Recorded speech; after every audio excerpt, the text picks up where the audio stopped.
one. Run me my money, because the 10-8 podcast is back. As always, I am your humble narrator, Zach, from filthy Philadelphia, where the spring is slowly but surely springing. I am joined, as always, by John Boy from sunny somewhere, parts unknown in Florida, with a new hat on. John Boy, Saturday night, I assume you caught some college soccer, maybe. I know spring football's happening. Maybe you caught some NHL, MLB action. That was kind of your Saturday, right? Yeah, getting ready for MLB debut. That was basically that was all in the mind. Nothing else going on that night. No, this was a slow week for us, except for the fact that the last UFC card blew my fucking mind. Yeah, no, it was just as crazy in person as I bet it was on TV. Well, I don't know. Watching it on a 14-inch MacBook in Lancaster, Pennsylvania. I mean, those are things, you tell your grandkids those stories, right? And those are, some of those nights are the best nights of my life. I don't know what you're talking about. You're not wrong, right? You're not wrong. I mean, listen, some of the best nights I've ever had were at a shitty Miller's Ale House in Willow Grove, Pennsylvania, watching a couple dudes strip off the clothes and fight in a locked cage for money.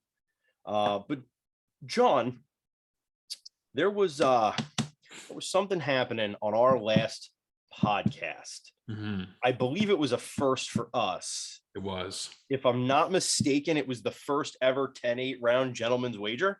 You would be correct. And now I'm not a gambler. I don't keep up with these things. Maybe you can tell me who won that bet. We did have a gentleman's bet on the Mackenzie Dern Tisha Torres fight. We did. You can go back and watch the tape on that.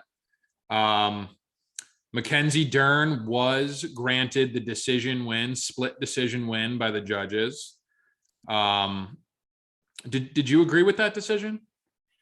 Well, before I say whether or not I agreed with it, mm-hmm. Mackenzie Dern did win the fight, and I want the loyal thousands, legions of fans of the 10-8 round podcast to know that in spite of his drunk and belligerent demeanor in doing so, mm-hmm. John Boy is a gentleman and a man of his word. I was promptly Venmo'd $20 American for winning the bet.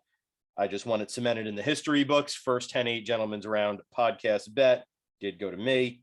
That being said, I did agree with the decision. I know you did not. Mm-hmm. So let's break it. Let's break it up. Let's hear it. Let me hear your argument of why you should get that 20 back. I'm not necessarily okay. I will make that argument, I guess. I don't think the read on the fight was really wrong on my part. I think we both came to the conclusion that it was either going to be a Mackenzie Dern submission victory or a Tisha Torres on points by decision. I don't think at any time in the fight Tisha was in a ton of danger. Yes, they were on the ground and it was in Mackenzie's wheelhouse for the majority of that the second round, for 4 minutes. But I did believe that Torres won the first. It came down to the first round. Second round was a clear Dern. Third round was a clear Torres. It came down to the first round and how you scored the first round. Looking at some of the statistics, I was obviously biased watching this fight. Tisha Torres landed 76 significant strikes over the course of the 3-round fight. She outlanded in the first round and outlanded in the third round. 76 significant strikes to 50 significant strikes. So anytime you outland a fighter by, a 32% margin, I feel like it's tough to go the other way. Torres landed at a 61% clip, while Dern landed at a 30% clip. It all came down to that first round. I thought Torres did edge it. The verdict scorecard had her winning the first and the third. Out of the 18 media judges, 11 of them had it for Torres.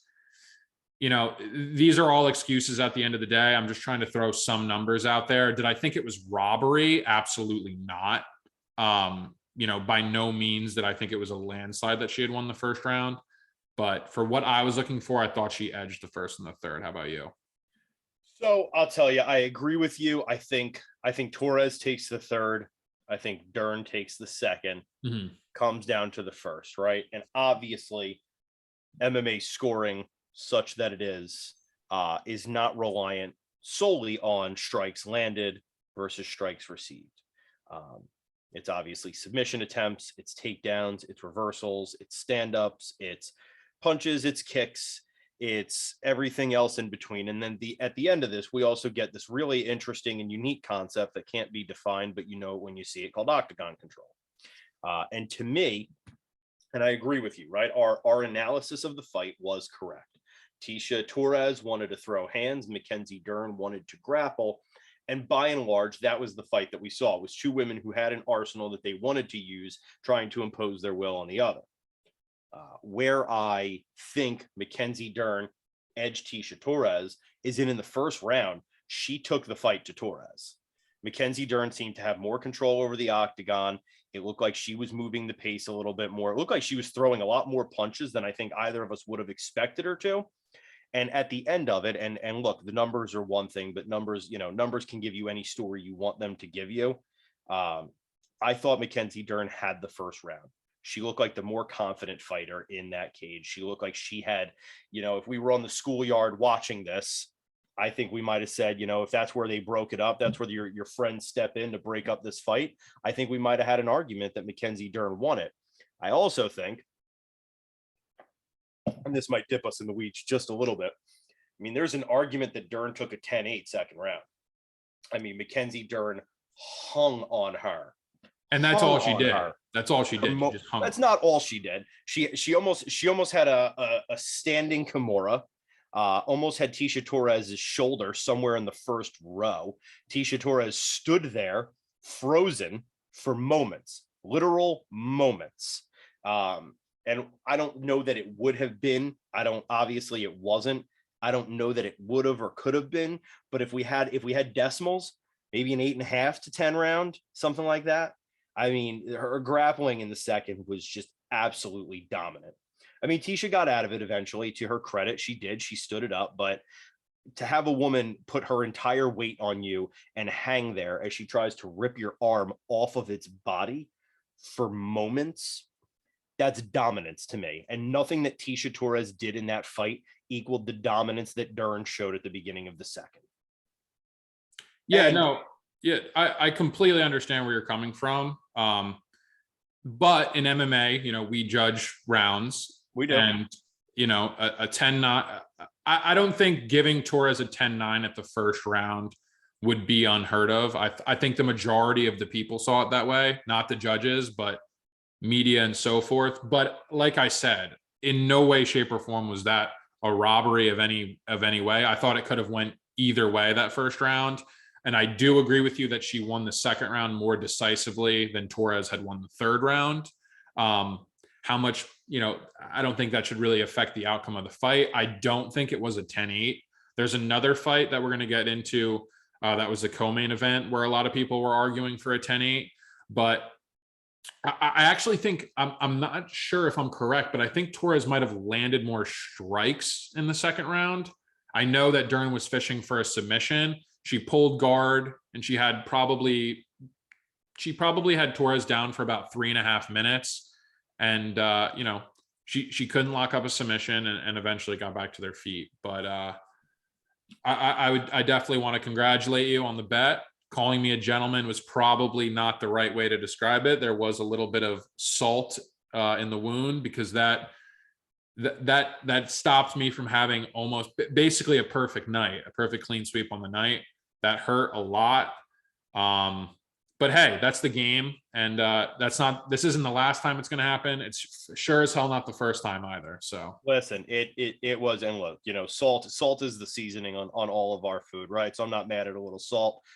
You were a gentleman in spite of the domestos that you may have been imbibing, the Bud Heavies that may have been flowing in there in the Ville of Jackson, Florida. Mm-hmm. And look, at the end of the day, you're right. This is a toss-up crapshoot fight. And that's always the way when you get two people who are dominant in one specific area without being as equally dominant in others, right? You have a woman who is just not known for throwing punches and a woman who is not known for throwing submissions, and you throw them in a cage together to figure out who's going to get to who first. And this is the way it's always going to be. You replay that fight 10 times and you could probably get, 5 and 5 different outcomes for who the winner is there. At the end of the day, neither woman finished it. And the occasionally right Dana White always says, don't leave it to the judges because this is what happens.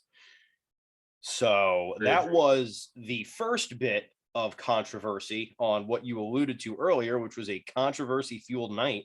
You want to talk about Aljo Jan next? Yeah, I mean, here we go again, another split decision. And all again coming down to the first round. Live watching the fight, I remember making note and saying to myself, wow, Jan came out a lot quicker than he did in the previous fight. He set the tone early. Watching it live, I didn't rewatch it, so I didn't really get to watch it with a clean conscience, but I thought Jan won the first round. This is live. Like I said, I didn't get to watch it over.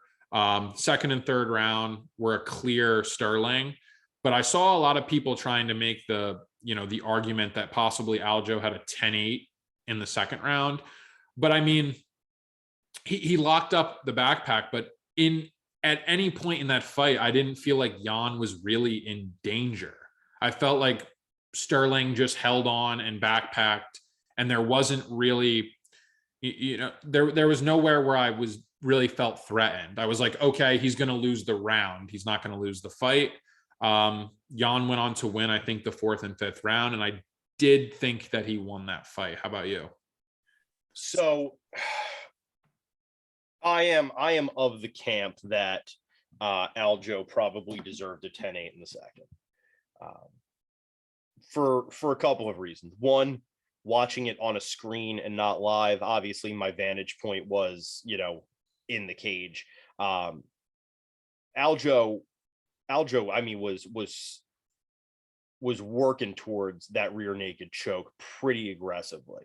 But at the end of the day, if you wear somebody else around the cage, or somebody else is forced to wear you around the cage for 5 minutes, it's hard for me to believe, even if you don't get the submission, even if they're able to keep their hands up and guard your hands from getting there and all that, it's hard for me to believe in any world that that's not a 10-8 round. The 10-8 metric is a dominant performance in a round. And if you're able to take somebody down and then literally strap yourself to them and they can't get you off, they can't make any defensive moves, and you're just slapping them in the face while you work towards wrapping a forearm around their neck to choke them, that to me is the definition of a 10-8 round. I thought the first round was a toss-up. I could see an argument for Jan. I'll tell you where I get screwed up. And this is my toxic trait of watching mixed martial arts, right? I know that we go on a round scoring system, a 10-9 must. I know that. I get it. I'm able to logically process it. I get that. However, you have two ends of a fight that are punctuated by action. And in the middle, you are literally able to hold another human being down on the ground and limit their movement completely. It is hard for me to then say you were not a more dominant fighter. And if you're the more dominant fighter, then by my estimation, you've won the fight.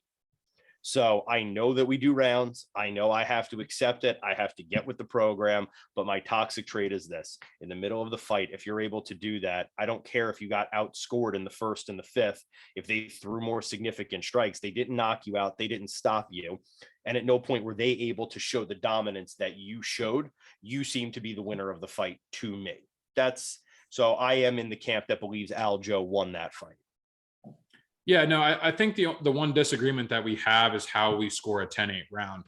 I mean, I would score a 10-8 round based on, how badly in danger the person was, if they were hurt, dropped multiple times, where, they were in multiple submission attempts that were in deep.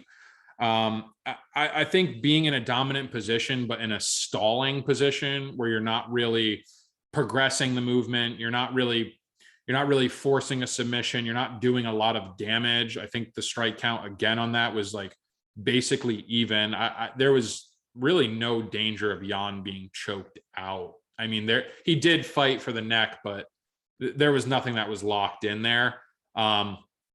for me to get a 10-8 round, you're going to have to really, get close to beating the guy, dropping him, actually hurting him, actually putting him in danger to earn a 10-8 for me.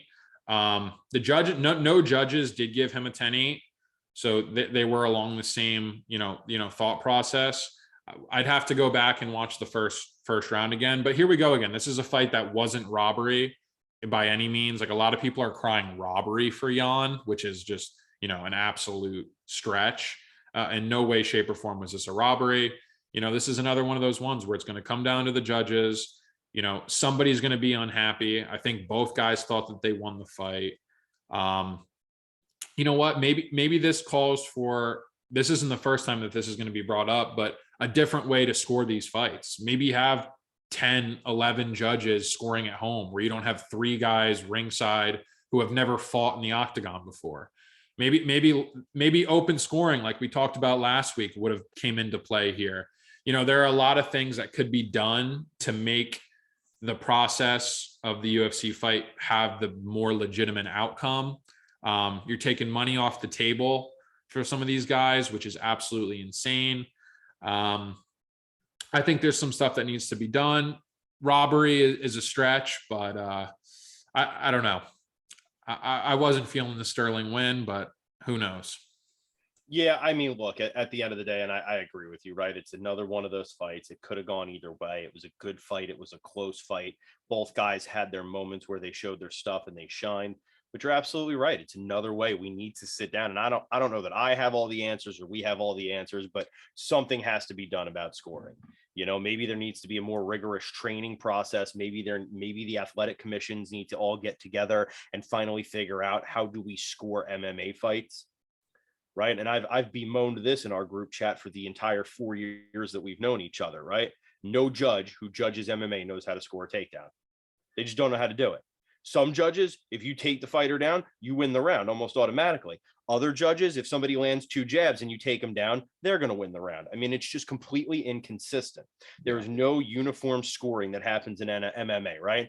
Aljo wins in Florida, but maybe he loses in California or he loses in Vegas. It is a complete crapshoot. And open judging, I think, is the first step of many necessary steps to make this a little bit more consistent so that people can at least understand it. Yeah, no, I couldn't agree more. Yeah, you're definitely going to have to institute that. And you're right.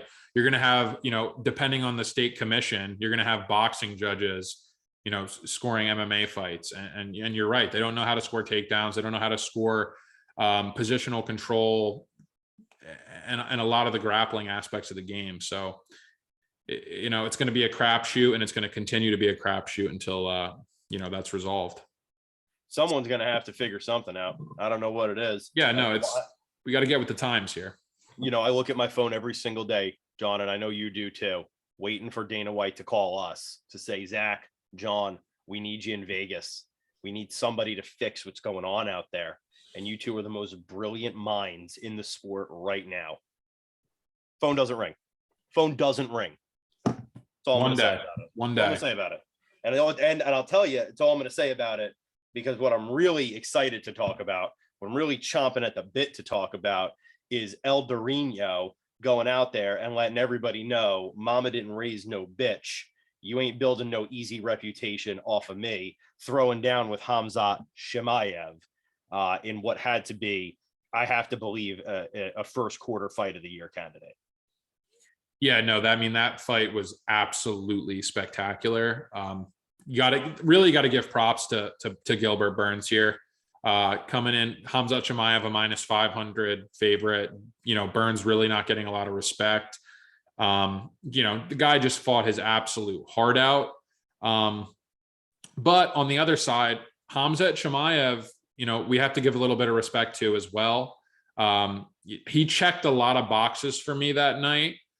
He can take a punch. Yep. He can throw volume over the course of 3 rounds. Yep. He's tough as can be. And when adversity showed, there was absolutely no quit in the guy. So really, I thought it was a win-win for both of the fighters. It was a fantastic fight. And, I'd watch that fight 10 times over again. But and I plan to. Yeah, no, absolutely. I do believe if it was a 5-round fight, that it would slowly lean in Hamzat's favor a little bit more. I did think his gas tank was the better of the two, and I'm very curious to see, how the UFC matches that up. I do believe that Hamzat was the rightful winner. I know that I said in the chat Burns won. I was being a little bit facetious because I was salty about some of the previous decisions on the card. I do think Hamzat did enough to win. He dropped him with that jab. That jab was very, very clean. His coach, I don't know if you saw in the second round, was going absolutely ballistic, and he was saying, slow it down, like just jab, do not brawl this guy. So there was a path of victory that he strayed away from. But I think the rightful winner won, and I think the fans won. And do you agree with that? I definitely agree that the fans won. That was a crackerjack of a fight. I mean, that was everything that we hope for when we tune in to watch MMA, right? Which is two guys that just came here for a fight. They came for a physical altercation, and they are not leaving without one. And I think if nothing else, I have to believe that if there's justice in this world, Gilbert Durinho Burns is now a fan favorite for everybody who watched that fight, because that man was counted out by everybody. And Khamzat Chimaev looked bigger than him. I mean, he looked much bigger than Gilbert Burns, and Gilbert Burns said, not tonight. I do not care. I agree. I think Khamzat Chimaev should have won the fight. I think it was close. I think it was very close. But I do think he should have won. He showed far more wrestling than Gilbert Burns did. Burns, and again, I'm going to have to rewatch this one at some point with a logical heart, because I watched it with emotion on Saturday night. Mm-hmm. There were moments where Gilbert Burns had Chimaev hurt. Yeah. There were a few where he looked like he gave him those jello legs a little bit, but that being said, and this is where I think you hit the nail on the head. Khamzat Chimaev's stock has got to be through the roof right now, because to take that much punishment and still come out with a victory shows that this dude is not a one-trick pony. He's not just out here beating soup cans. This guy is a ready for prime time player, which I think is what we're going to touch on in round 3 of the podcast. But yeah, that was just a barn burner of a fight. That was worth the price of admission right there. Yeah, no, absolutely.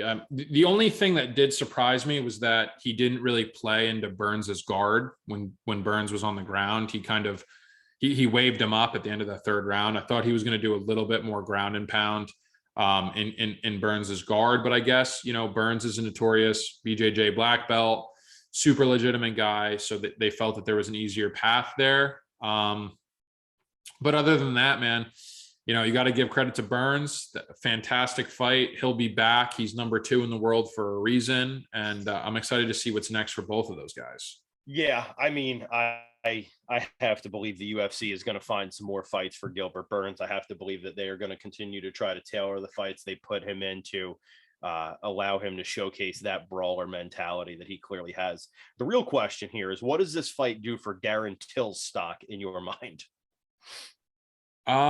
Yeah, I mean, I was getting flashes during the fight when Burns dropped Khamzat, and I was like, oh my goodness, is like the Darren Till curse rubbing off on Khamzat? Like, is this really happening right now? Because Till's had a pretty, he was very hyped up, similar to Chimaev, about being the next big thing. And then there was just a tremendous drop off kind of when he got to like the upper echelon of the division. Once he got to the top 5, it was a little bit worrisome for me. But at the end of the day, I think both of these guys are going to learn from that. I think Till already has his sights set on Uriah Hall, I believe. That fight is slowly the gears are being turned on that fight coming into fruition. I'll be curious to see how that one turns out. But, I think Khamzat's going to keep him in the camp until things completely go bad. But I don't know. I could see a bad breakup. Between those two. Look, if nothing else, we can take solace in knowing that Glass Chin is not not contagious, right? Hamzat did not catch Darren Till's glass chin. We can all rest easy knowing that. True. I mean, who knows? You know, maybe Darren Till's future is as a coach. You know, maybe it's a corner man, maybe it's a friendship consultant. Maybe that's his future with this sport. I don't know. Other than that, I don't know that does much for his stock. You want to touch briefly on our main event, John, the Korean Zombie, in what may have been his last ever MMA fight against a very tough Alexander Volkanovski? Yeah, I mean, that was a tough one to watch. Volkanovski really showed how he's levels and levels ahead of that division. From start to finish, there was absolutely no real momentum or traction that Korean Zombie had. Volkanovski, it was brutal. Even Herb Dean, who's notorious for letting fights go, couldn't see more of it. He stopped it in the fourth round. It was one of his best stoppages I've actually ever seen Herb make. It was the right call, 100%. It's really a credit to Volkanovski on how good he is. I don't think he's really getting the credit that he deserves. He's not as popular as some of the other champions in the division, but I don't see really anybody beating him at 145. I guess you could make the trilogy fight with Holloway. I know that there's talks about Cejudo coming up to 145. I don't know how much of that is just banter and bullshit in the media, but I'd like to see Volkanovski go up to 155 as well. I think he's ready for that. I think it's the time in his career where he's cleaned out the division. There's a couple guys, maybe Calvin Kattar, who could challenge him. I don't even know if that would be a good fight though. So, it was sad to see Korean Zombie go out like that. If it's the end of his career, I don't know. I hope he goes out better than that. They give him a fight, a more promising fight than that. But yeah, man, overall, that didn't feel like the main event. So, well, listen, first and foremost, let's remove the caps for Korean Zombie. If this is the end, that is a true titan in MMA. Yeah. Even in what was an absolutely clear defeat, is still one of the toughest SOBs in the game. No quitting him, right? Herb Dean had to stop it because Korean Zombie was not going to stop coming forward, and he did not. For 3.5 rounds, he did not stop coming forward until a referee, physically pulled the two men apart. I don't know if you saw this the next day. It looks like the Zombie's translator, maybe to do him a little bit of good in the moment, did not translate his entire post-fight speech with Joe Rogan. So at some point, apparently left off of the translation, the Korean Zombie said, "It's clear to me now that I will never be UFC champion. I have to evaluate my future in the sport and exactly what I'm fighting for," which feels like an allusion to, maybe not fight. Yeah, listen, it breaks my absolute heart. But at the end of the day, it's hard to argue with that. Not everybody is Donald Cerrone, who seems just content to fight until they put him under the ground. Everybody else recognizes, if I can't have this belt around my waist, why am I getting punched in the face for a living? Like you said, if this is it for him, I hope maybe they find him one more so he can go out with his hand raised. I hope he opens a really great MMA gym in Seoul, South Korea, and maybe he starts churning out a couple of fighters that we see down the line. Obviously, the guy is a wealth of knowledge. I think he still has, if not one of the only ever twister submissions that we've ever seen in MMA in an actual professional MMA fight.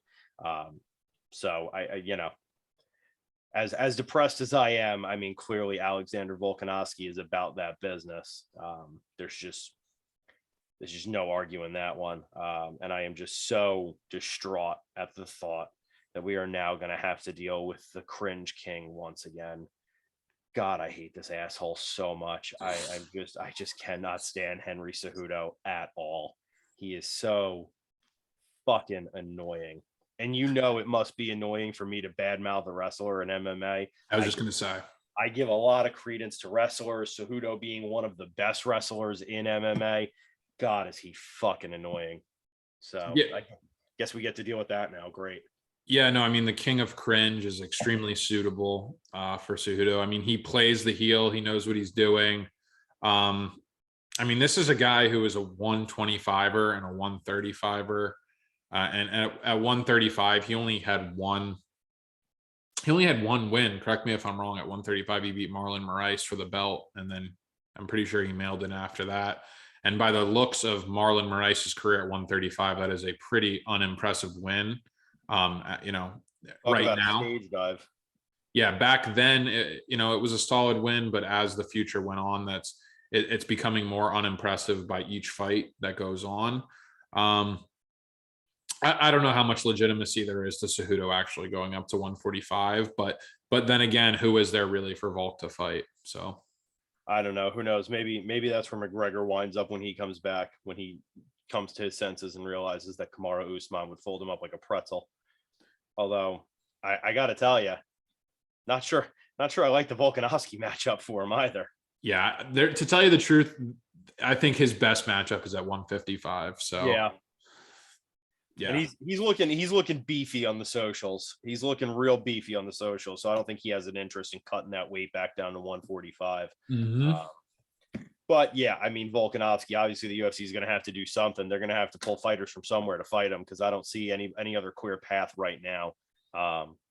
In other news, in more exciting news, for what I think is the first time in history, I actually won 2 bets on Saturday night. Obviously, we have already, I'll take that applause. Absolutely. We've obviously touched on the gentleman's wager. I also took my own advice from our last podcast, and I hope somebody else did too. I did bet Mark Madsen, the Olympian, Mr. Silver medalist in Greco-Roman wrestling, my Danish brethren. He had himself a pretty convincing win over Vince from Hell Purcell. And, obviously Pichel, was a tough customer. He was egging that fight on at several points. And I don't know if you were able to see it live. At one point, Madsen stepped in, and he stepped in before he was ready to step in, and Pichel caught him with what looked like a left hook right on the chin. And it hit Madsen square. And Pichel looked at him and waved his finger and said, "Aha, be careful, motherfucker." I don't know if you were able to see that live, but that was a fun fight to watch.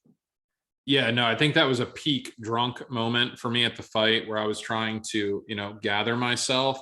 But yeah, no, I mean, Madsen convincingly won. He exploited the one vulnerable part in Vince Pichel's game, and that was the wrestling. I don't know if you've seen Vince Pichel on Twitter lately, basically saying that Madsen was a staller and it was a very uneventful fight. And, the entire, expectation you would get if you were laid on for, multiple rounds. It's not the first time we've heard this before. Oh, but I mean, my guy, you accepted a fight with an Olympian wrestler. What did you think he was going to do? 100%. My brother in Christ, you had to know he was going to wrestle you. Yeah. And you weren't ready to wrestle him back. That's the way it goes. Yeah, no, 100%. Like it's MMA. It's not boxing. It's not kickboxing. You have to be sound. Cardio kickboxing. Exactly. You have to be sound in every facet of the game. And he exploited the one thing that Pichel is known for being exploited for. Yeah. So a fun fight overall. Ian Gary won. Yeah. Excellent. Yeah. I mean, it was very, very, anticlimactic. I wasn't overly impressed, especially against a guy in Darian Weeks who had little to no respect from bookmakers. He got the job done. I believe it was a 30-27, 30-27, 29-28. There wasn't a ton of controversy. He did what he had to do. I don't know if he deserves a lot of the hype that he's getting. I did meet him in the Fighter Hotel. He was an extremely nice guy. Good aura about him. He carried himself well. Definitely a ton of confidence, and he believes in himself. He's got the Irish behind him. So I'd like to see him matched up against a Matt Brown, somebody who could hurt him a little bit more, who's going to really go after him a bit.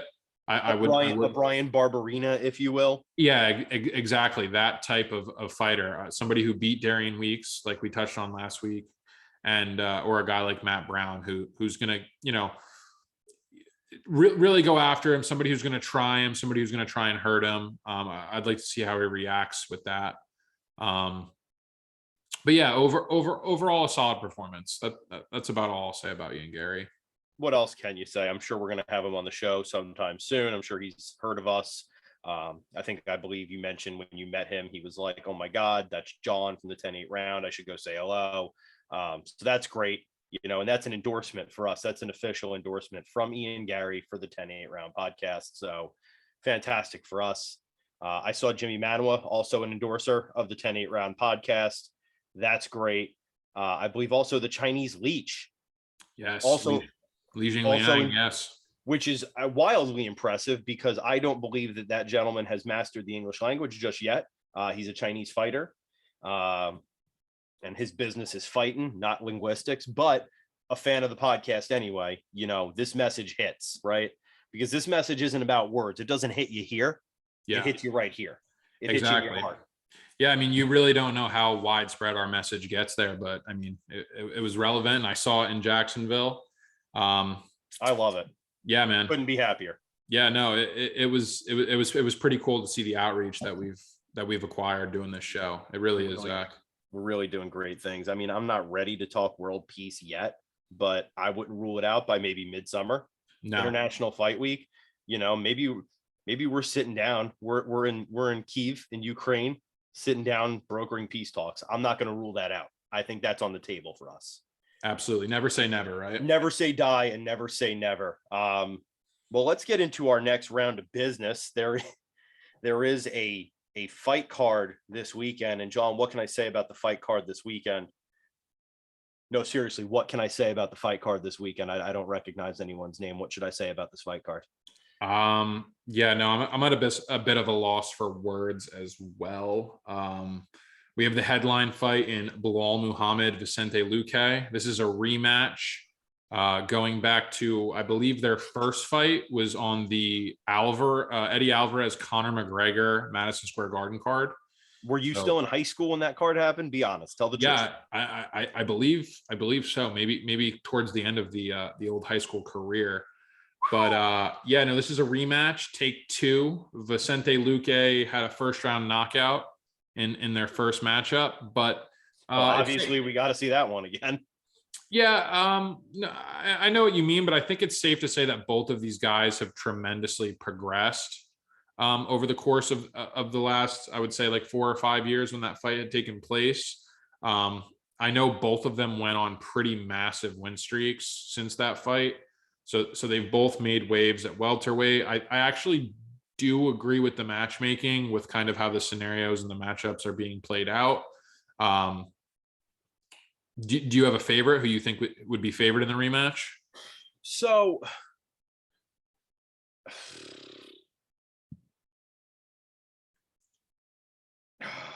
I'm trying to do some MMA math here, and I'm coming up a little bit short on my MMA math. I mean, you're right. Belal Muhammad has been obviously a force to be reckoned with in the last few years in the UFC, and that's worth mentioning. But I don't know, you knock somebody out in the first round and then you take a rematch with them. I got to imagine you're the favorite. Got to imagine it. You believe Vicente is, or Belal is? Let's say, you know what? I'm going to say Vicente Luque is. Yeah, well, Vicente Luque had the first round knockout of Belal. Well, exactly. That's my point. Yeah, so you'd be right. Exactly. Vicente Luque is a -170 favorite. Belal Muhammad could be had for +140. This is a 5-round fight. I'm a Vicente Luque believer. Maybe believer is not the right word, but I'm a big fan of his. I love watching him fight. I mean, the guy is tremendously smooth on the feet. He has a hell of a chin, never stops, high output. Just, he's always in fun fights. You can count on Vicente Luque to always be in a fun fight. The only contingency that I have in this bout this time around is Belal Muhammad, if you've watched his last fights, has heavily committed to the grappling game. He's become a very wrestling oriented fighter. He took down Stephen Thompson and just held him down for the course of 3 rounds. Now Vicente Luque has a little bit better takedown defense than Stephen Thompson does, but I'd be interested to see kind of how this unfolds if Bilal Muhammad doesn't get touched up and knocked out in the first round, how the later rounds would progress. With that being said, this kind of pains me to say this, but my early lean is Bilal Muhammad, just because of the wrestling and the pace and kind of the chip on his shoulder for the rematch. But in no way, shape, or form am I confident about that. No, look, I went to the records. I mean, I agree with you. Bilal Muhammad is, how do I phrase what I want to say here? I think he's a reasonable choice to think he's going to win this fight, but he's a decision fighter, right? That's by and large what he does. He's by and large a decision fighter. Of his 20 wins, 15 are decisions. 1 is a submission, 4 is a KO. But he's lost 3 fights in his professional career and has not lost one since 2019. So obviously he's riding that high. But the problem with a decision fighter like that, a guy who's going to push the pace, is he's going up against the silent assassin who has 11 knockouts in his 21 win career. And obviously history already tells us he has the power to knock out Bilal Muhammad. So, I mean, I think there's a reasonable, logical argument that Bilal Muhammad will win this fight. But first of all, Vicente Luque has some very real submissions. His last two wins are submission victories, one over Tyron Woodley, one over the greatest fighter in UFC history, Michael Chiesa. That's upsetting, right? But Chiesa is also a huge wrestler, right? This is a guy whose only facet of his game is to wrestle fuck you. Yeah. So, with the idea that, Bilal Muhammad's going to go in there, he's going to push the pressure, he's going to push to get him on the ground and hold him there. He's going to look for submissions. Vicente Luque, while he is a knockout artist, is not without his submissions and not without his ground game. So I'm leaning towards Luque, but I understand why you're leaning Muhammad. Yeah, I mean, the Vicente Luque submissions are nothing to sniff at. I very rarely give props to Michael Chiesa, but I think it's safe to say that Chiesa is a better wrestler and grappler than Bilal Muhammad is. I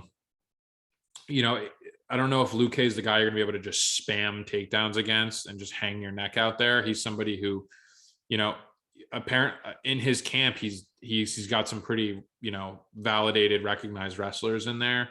So this is a tough one for me. This is kind of like a dog or pass fight. I'll wait till weigh-ins. I have a feeling that Bilal Muhammad's going to be in shape though, and he's going to want this one back. So, he's got a chip on his shoulder. That's for sure. Yeah, that's for goddamn sure. So, I mean, I don't know if you got nothing going on Saturday night. That's a reasonably fun main event. Yeah. I'm going to watch it next. Why don't you tell me who's next? I mean, there's a plethora of ways we could go about this card. We could start this off with your boy, or your second fight down the line, your boy Pat Sabatini. So you want to go there? All right. Well, then I will. Yeah. I will reverse the tape just a second here. There is something to say about this card, and that is that an up-and-coming Philadelphia fighter is on it in the featherweight division. That is Pat Sabatini, who's coming out of the Renzo Gracie Philly camp, which is Daniel Gracie's school. You loyal listeners out there, and I know there's a lot of you have heard me mention the dominance that camp right now is showing in the Philadelphia MMA scene. I think it has to be the lion's share of MMA fighters from Philadelphia right now are from that camp. If you're not a Dawkins brother and you're fighting in the UFC out of Philadelphia, you're probably coming from the Renzo Gracie camp. Pat is a tough customer, has been since his days in the CFFC, which is our local feeder league for the UFC Cage Fury Fighting Championships. Say that 3 times fast. Fighting a guy named TJ Laramie. who is 12-4, coming out of Windsor, Ontario, Canada. I don't know much else about TJ Laramie. He has one other UFC fight, which he lost via submission. I don't want to accuse the UFC of maybe feeding somebody to Pat Sabatini. But if you told me they were feeding somebody to Pat Sabatini, I might believe you. But as a loud and proud Philadelphian, I'm really not that upset about it. Yeah. This fight is lined a little bit heavy. I mean, you basically kind of gave it away who you thought the favorite was in that. Always Philly. In that breakdown. Exactly. Pat Sabatini is sitting at -520. I believe he opened in the 400 range. And the public have absolutely steamed him. TJ Laramie is a wrestler, grappler from Canada. I really would sum him up as a smaller Pat Sabatini. He is a grappler. He likes to grapple. He actually probably might have the grapple or the striking advantage here. Sorry. But Pat's the bigger, more physical grappler for sure. I think he wins this fight. I think -500 is a little bit outrageous.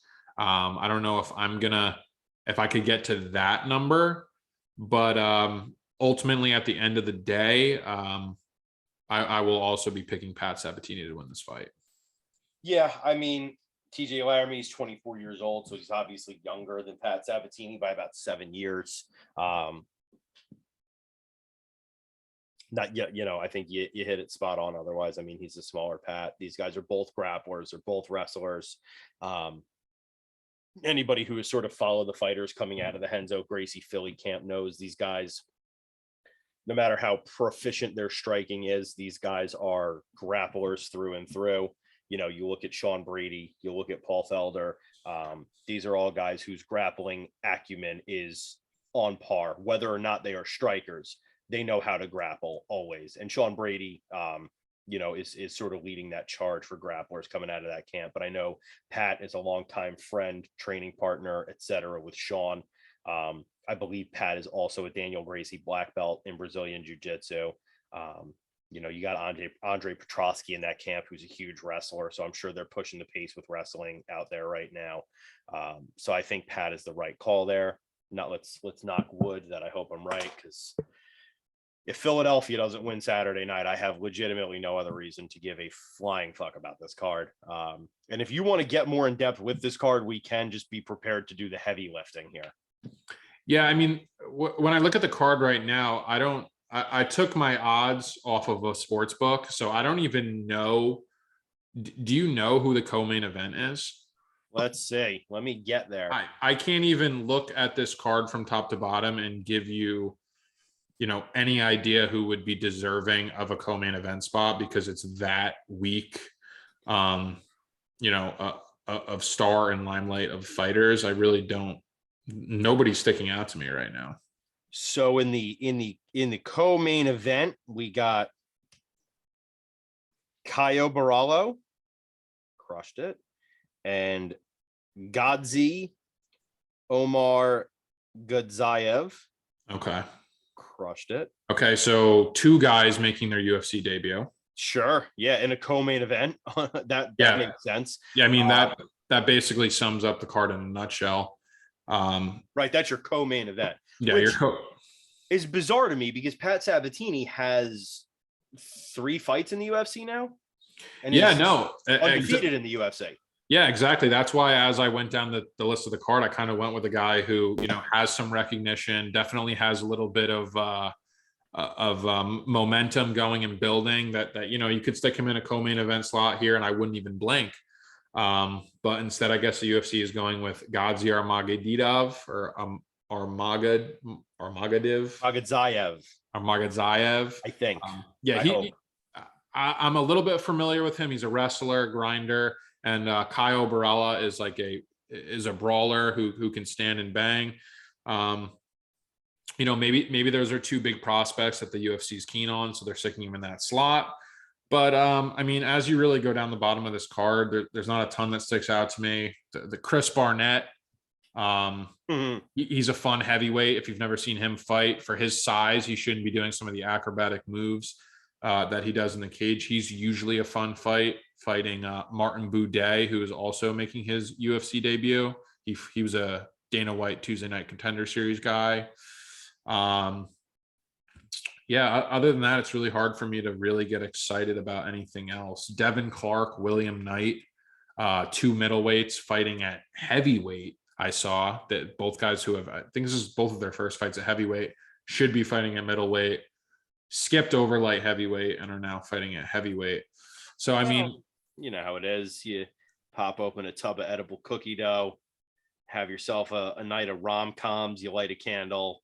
Next thing you know, you wake up in the morning, you're a UFC heavyweight. At least that's how it happened for me. yeah, no, that's fair to say.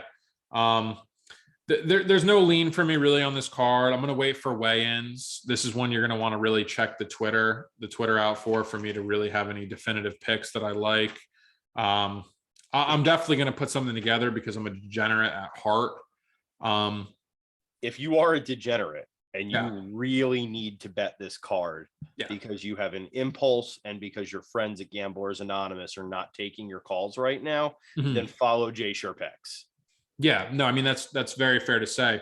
And two, something that, if you got a little bit timid of last card, if you made some bets and they didn't fall through last week, I do want to bring this up because I did forget to go over this in the start of the pod.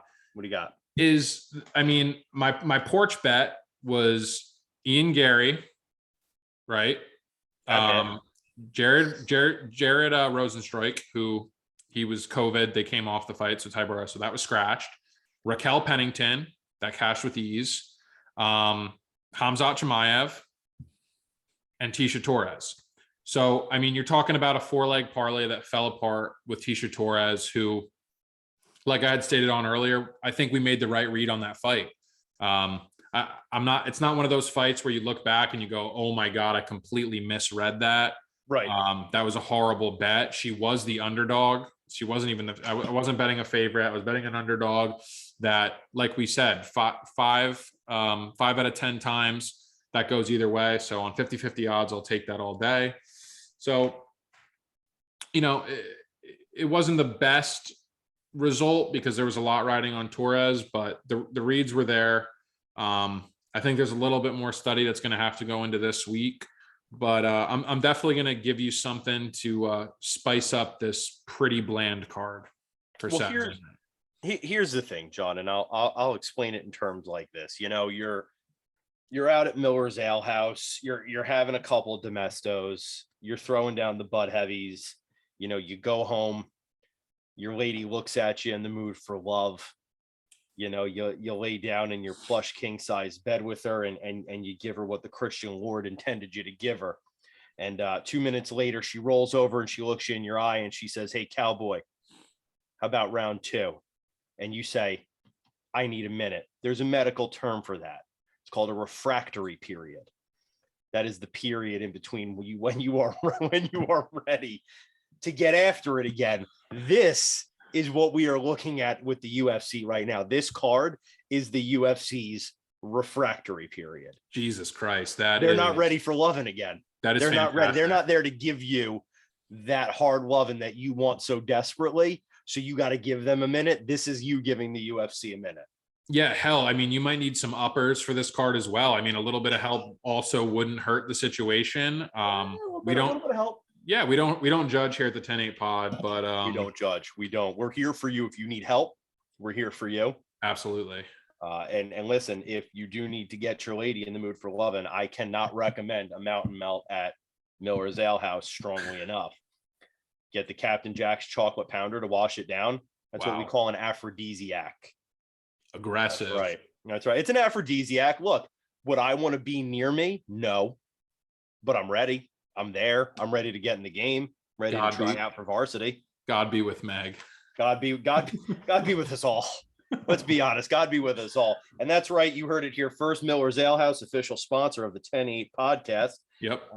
Stop by and get yourself a mountain melt. Mention 10-8 podcast to get a really confused look from the bartenders. And before I get us sued, Who do you say we transition to our end, and let's talk about what's going on in the UFC? Yeah, I think that about wraps it up. Let's like I said, tune into the Twitter to see if for a little bit more juice. But yeah, let's get to a little bit different action. And what's spicy in the UFC right now? So look, there are two things that we wrote down that are worth discussing right now. Mhm. One of them is going to get a more colorful reaction from me. Maybe, I don't know. We'll see how I feel about this. But the first thing is what do we do with Khamzat Chimaev next? Who fights him next? And obviously, the UFC knows they have a cash cow with this guy now. So what do you think? You think he fights Covington or Usman next? Um, I mean, the one thing that I've been seeing a lot of too, before I get into his next opponent, is people are like saying that he's a bust after that fight. People were comparing him to Habib Nurmagomedov, and they're saying, "Oh, that would have never happened to Habib." Yeah, well, Habib in his fifth fight in the UFC did fight the number 2 contender in the world. Um, by you know what I mean, he went from 11 to 2. Like I said, like we had reiterated from before, that I think this rose his stock in general. Do I think he's ready for Usman at this point in time? Probably not. I'd like to see him against Colby Covington. I would love that fight. I absolutely love that fight. I think that's the right one to make. Vegas has already put out a line on it, and feel free to take a shot on who you think Vegas has as the early favorite in a Khamzat Chimaev Kobe Covington fight. I'm feeling spicy tonight. Obviously, I'm gonna say that Khamzat is the favorite. Yeah, he's a very slight favorite, -125, and Kobe Covington's at +100. There was really no indication to me that Khamzat's gas tank wasn't there in the Burns fight, and I feel like that would really be his only issue against Covington. That's really how Covington's made a career, is just absolutely a war of attrition, just breaking guys down. It's basically just out cardioing, his opponent. Yeah, I think that's fairly lined. Am I jumping on Khamzat Chimaev at -125? I don't think so. I'd like to see how the general public plays that one, but for me, that's the fight to make for Khamzat. I gotta tell you, and I couldn't agree with you more that Khamzat's stock is just through the roof here. And the reason being, he showed in the Burns fight that he can wrestle, that he knows when to wrestle, and that he can also brawl. And I got to tell you, with both Usman and Covington, I think they've seen guys who can do one or the other. Mm-hmm. They've seen guys who can wrestle, and they've seen guys who can brawl. But I don't know that they've seen a lot of guys who can wrestle and brawl at the same time. And that to me is Khamzat Chimaev. This guy is what he lacks in Khabib-esque wrestling talent, he makes up for in pure concrete fists and a jaw made of granite, and that was one place we never saw Khabib, right? Khabib was going to ride your legs for 3 to 5 rounds, possibly submit you, hit you with those short punches from the ground, that didn't really do damage, but just annoyed the fuck out of you. Mm-hmm. Khamzat is not that dude. Khamzat's going to bring the fight to you. And I got to tell you, I think Colby has a tough time with this fight. I really do. Maybe I'm wrong. But what keeps me up more, what gives me more pause, is the absolutely horrible shit that Colby Covington is about to say about another human being leading up to this fight. I know we should be excited for it, but I am already cringing at the things this man is going to say. Yeah, no, I mean, this could be worse somehow than the Masvidal talk. Khamzat's also a guy who's been a bit of a talker in the of what English that he can put together. He definitely talks his shit. I'm going to tune into that. I think there's going to be bad blood. Khamzat's ferocious, man. He's a fun dude to watch fight, and I kind of want to see Kobe stir the pot with it. I think it would be a fun one for the fans. I think it would be a great fight.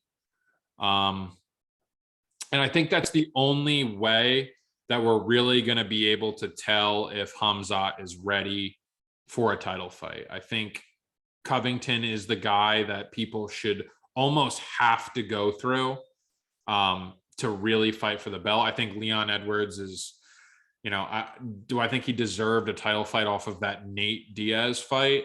Absolutely not. I understand that he has an absolutely massive win streak that he's put together, but I think Covington should be on the resume to fight for the belt. He's the road to the title shot in my eyes. Hard to disagree with you, but there is a wrench in that plan. Colby Covington's nursing a boo-boo wrist, a chipped tooth, and he's turned state's evidence. So if the prosecutor down there in Miami-Dade does not want to let him go fight, we might be waiting a while to see him fight KHAMZAT Chimaev. I actually saw on Twitter today that Burns and KHAMZAT are agreeing to a 5-round fight. Really? Yeah, that this is probably 30 minutes pre-pod that both guys said that they're not done with one another and that they're going to run it back over the course of 5 rounds. That's a bad decision for KHAMZAT. I don't know. I don't know if it's a bad decision for KHAMZAT. I think over the course of 5 that he's going to iron out kind of where he went wrong in the first one. I think he is the better fighter. I think he engaged in the brawl because he's a fan pleaser. He fought to the crowd. So I think he irons it out, and over the course of 5 rounds, I like him better. But bad MMA karma, John. It's bad MMA karma. Yeah, I mean, I don't know what this is where you get fucked up right here. You had a crackerjack fight. You took a win over a guy that you were expected to beat, and in the process, you had yourself one hell of a fun fight. And now your stock is high. Mm-hmm. Now you can be fighting guys like Covington. You can be talking about fighting guys like Usman, but no, you want to test MMA karma. You want to go back in there and give Dorino another crack at that chin. MMA karma might feel a certain type of way about that. You don't want to take this gift and run. You want to look a gift horse in the mouth. I don't know. Yeah. Maybe you get clipped in the second and your legs go out from under you and Burns fucking jumps on it. Now you're going to take a loss to him and completely ruin your stock. I don't know. MMA karma says. Yeah, I mean, I was going off the impression that, Covington wasn't going to be able to fight. That was basically my only, ulterior motive for this. But who would KHAMZAT fight? I mean, I don't want to see him fight Masvidal. Absolutely not. That would be an absolute bloodbath. Well, I mean, first of all, again, you're dealing with bail conditions in Miami-Dade. So I'm not sure he's going to be able to leave the state of Florida to fight. Yeah, because he has a pending trial coming up. Bring it back to Jacksonville. Do it in Jacksonville again. And I'll tell you what, I'm not going to miss this card. I'll be in Jayville. Oh, I'll fly you up for that one. We're coming to you live from that one. But look, I don't know if Covington's not in the mix. I mean, maybe KHAMZAT gets a title shot. I mean, he is de facto number 2 now. I don't know that there's a lot more for him to iron out either. Look, if he fights Burns again, am I going to tune in? Absolutely. Am I going to watch on the edge of my seat? Absolutely.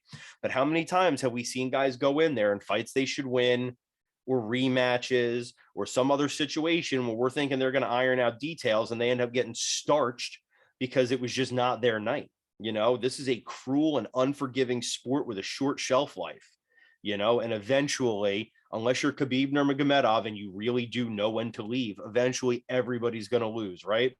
The unbeatable Conor McGregor, he lost. Anderson Silva, he lost. George St. Pierre, he lost. It just eventually somebody has a better night than you. And this is an any given Sunday type of situation, right? It seems not worth the risk for the reward. For the fans, it's a great reward because I know we're going to get another great fight. Got 2 guys that like committing violence against each other. For him, bad decision. Yeah, no, that's fair. KHAMZAT comes off to me as the guy that would do that, though. You know what I mean? Oh, yeah, he would. Yeah, that's just the vibe that I get from him, his overall, the way he carries himself.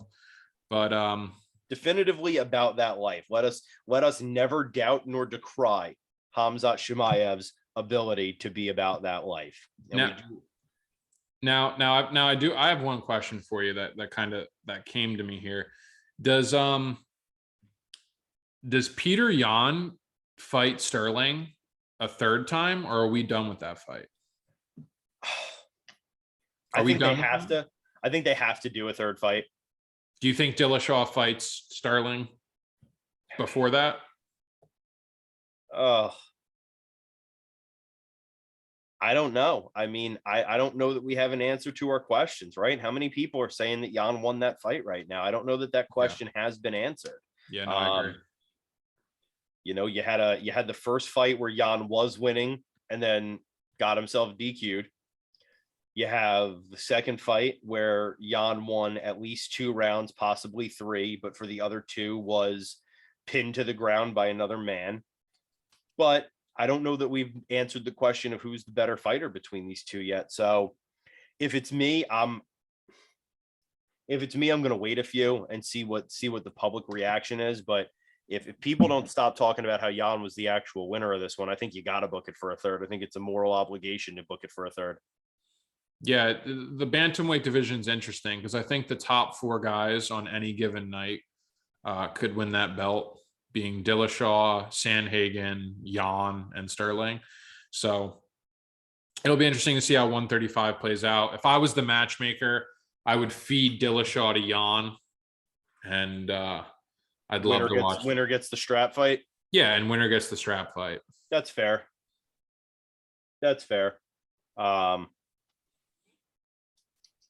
Last thing, let's touch on this one. My favorite topic of conversation that'll never come to fruition. Yep. Bellator out here talking a big game. They want the UFC crossover because AJ McKee wants to fight who? Volkanovski. Ooh. When I said I wanted a crossover, I didn't mean this. Yeah. This isn't what I meant. AJ, no, please. Yeah, no, I mean, I like AJ McKee. I enjoy watching his fights. He's extremely talented. I might even go as far as to say he's a top 10, top 5 UFC 145er. Sure. You know, as well as possibly Patricio Pitbull, who has knockout win over Michael Chandler, who's pretty much, you know, I wouldn't say killing it in the UFC, but he's definitely holding his own inside of the top 5 of the division. Sure. You know, it's kind of hard to see where AJ McKee would fall in that lineup, but to say that Volkanovski would be an easy fight is, you know, is crazy talk. It is absolutely crazy talk. You know, I couldn't see AJ McKee getting past the likes of Max Holloway. I don't even know if he would beat Korean Zombie if we're being quite frank. I mean, so that's a retirement fight. Yeah, no, I mean, I think that would be a decent fight. So, you know, Bellator is getting in over their head here, you know, with these salacious call outs, but you know, let me say this, and maybe we're onto something here for a new segment for the 10-8, but if I'm Dana for a day, right? One day out of the year, I'm Dana White. And AJ McKee is talking that loud, I'm going to call him to the mat. You know what? We're going to do a crossover fight. You got it, AJ. You're going to fight Alexander Volkanovski, and you are going to get your entire shit rocked. And then I'm going to turn around to Scott Coker. I'm going to give him the finger, and I'm going to tell him, great, now we're done talking about crossovers. Because if you're Dana White, there's no benefit for you to do a crossover, right? None. If all of your fighters win, and you do 10 fights in a crossover card and they all win, they were all supposed to because you're the UFC. If even a single one of them loses, now there's legitimacy to Bellator. Now Bellator has an actual legitimate claim to say we're the real deal for MMA, not the UFC, or we're at least on par with the UFC. And you give legitimacy to that claim. So if I'm Dana for a day, okay, AJ, congrats. You're fighting Volkanovski. Good luck. Yeah, no, it would definitely be a fan favorite thing of the true diehards to see this come to fruition. But obviously from a business perspective, there's no possible scenario where the UFC really comes out on top. I mean, I guess if it's a landslide, but it's not worth the risk for the UFC to hold an event like that. But I don't know. The Bellator's promotion has been slacking for me lately. I didn't even know McKee was fighting Pitbull. I think that's this week. I'm not even sure.